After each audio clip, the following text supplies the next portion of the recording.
problema, tá bom?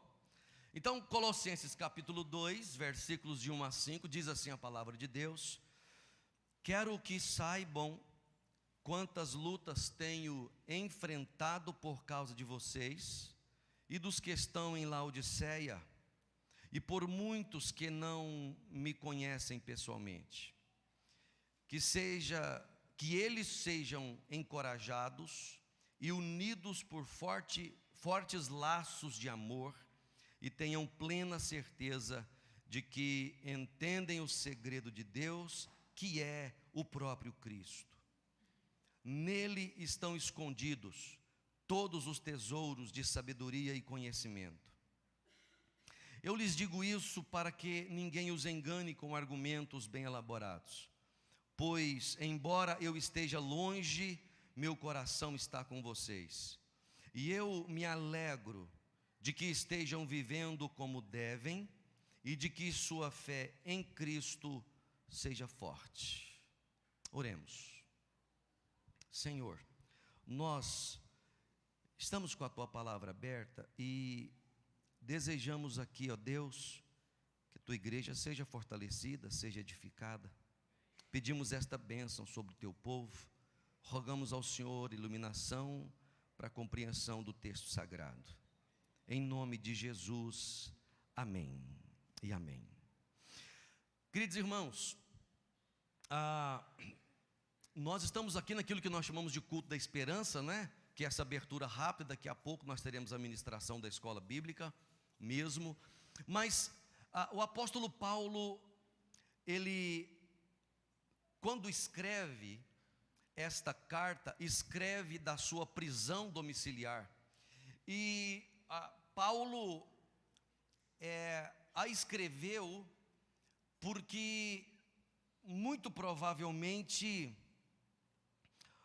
o líder da igreja mesmo, o Epáfras, foi até Paulo para conversar com ele. E olha que não foi uma viagem muito simples daquela época. Você imagina, certamente a mais de 1000 quilômetros de distância, o Epáfras vai até Paulo para conversar com ele, explicando as situações que cercavam a igreja daquela época.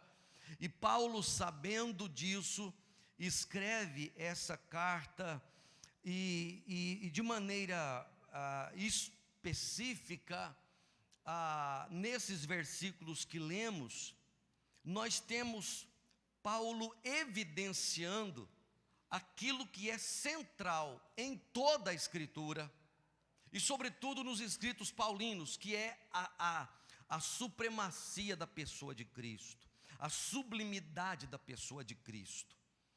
Percebam comigo que ele começa nesse versículo primeiro aí do capítulo 2, dizendo: eu quero que saibam quantas lutas tenho enfrentado por causa de vocês e dos que estão em Laodiceia. Paulo também escreveu uma carta para a igreja em Laodiceia, mas essa carta não ficou registrada, mas ele escreveu uma carta para eles. E ele está dizendo: eu sofri muitas lutas. Paulo sempre pagou um preço, irmãos, muito alto pelas igrejas. Paulo sempre entendeu como era importante desgastar-se pelo evangelho de Jesus. E ele sofre, diz ele, por isso, e por muitos que não me conhecem pessoalmente. Por que não conhecem pessoalmente? Porque muitos da igreja lá de Colossos não conheciam Paulo pessoalmente. Por isso Paulo está dizendo: olha, estou escrevendo para que vocês, mesmo não me conhecendo, entendam o sofrimento. O verso 2, ele diz que eles sejam encorajados e unidos por fortes laços de amor, e tenham plena certeza de que entendem o segredo de Deus, que é o próprio Cristo. Por que Paulo está dizendo isso? Porque havia na igreja, na verdade nas igrejas da época e da região, aqueles que entendiam que Cristo é muito importante, mas que só Cristo não bastava.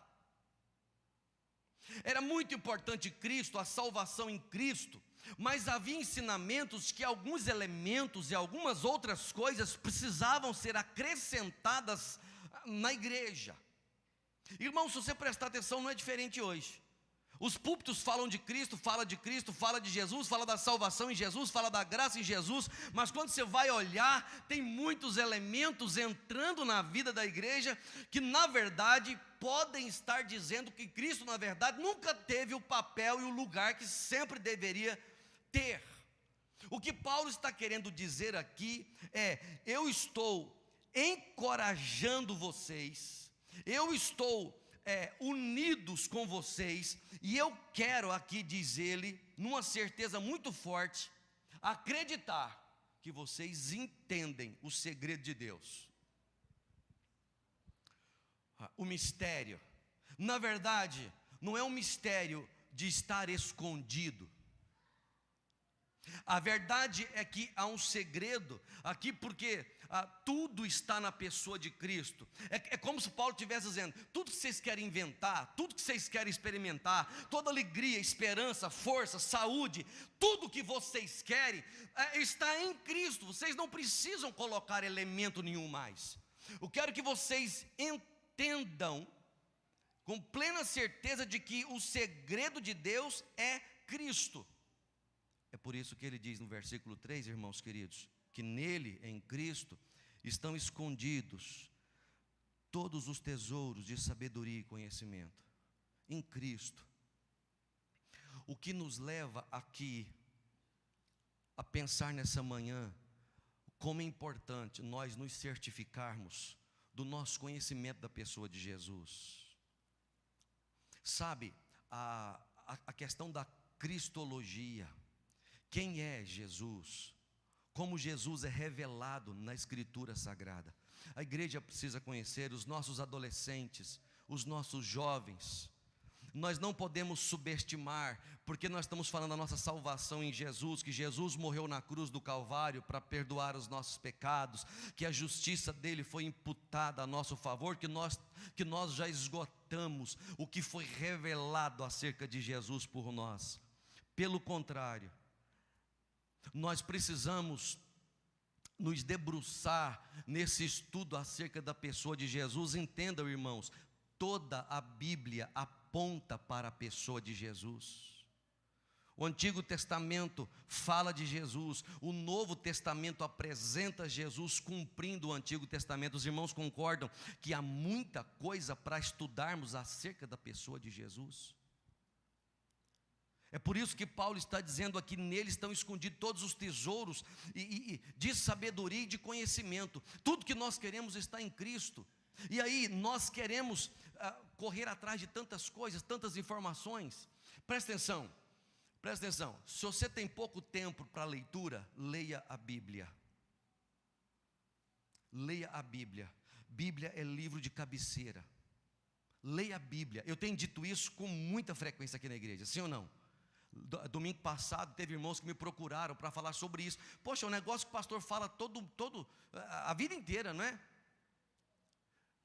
Mas leia a Bíblia, leia muito a Bíblia. Paulo vai dizer no verso 4: eu lhes digo isso para que ninguém os engane com argumentos bem elaborados. Olha isso. Por que eu estou dizendo que você tem que conhecer o Evangelho? Por que você tem que estudar a Bíblia? Por que você tem que descer na leitura, na pesquisa, na análise? Você não pode ser preguiçoso em relação à leitura bíblica. Por quê? Porque os enganadores estão aí. E agora ficou mais fácil ainda. É uma luta para pastor, né? Você está aqui no púlpito pregando todo domingo, e aí tem esse YouTube aí, esse negócio, toda hora tem um vendo esses pastores midiáticos, né? Você prega um negócio aqui, de repente tem um que vai lá e tem aquele pastorzão com aquele monte de coisa. Aí o camarada traz aquela palavra assim que anima você, que motiva você, né? E conta uma piada no púlpito. Você vai dizer: esse é bom demais. Aí você fala: puf. Não é? Por que eu estou dizendo isso? Porque é sutil a maneira de enganar.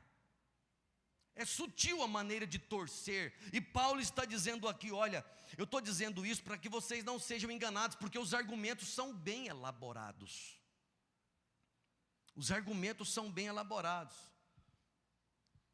Então você pode achar que é e no fundo não é. É isso que Paulo está dizendo, verso 5, para eu terminar essa parte. Pois, embora eu esteja longe, meu coração está com vocês.